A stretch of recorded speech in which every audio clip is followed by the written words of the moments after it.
To find your contacts and add friends on the Waze app? In this video, I'll show you how to find contacts and add friends on Waze step by step.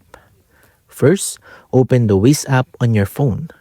Then, tap the menu icon and open your profile. Look for the option to connect with friends or contacts. If Waze asks for permission to access your contacts, allow the permission so the app can find people you know.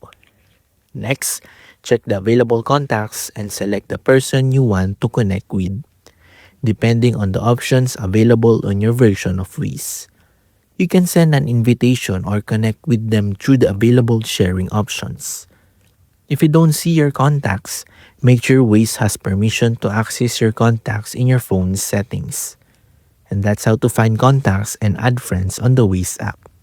Thanks for watching, and don't forget to like and subscribe for more helpful Waze tutorials.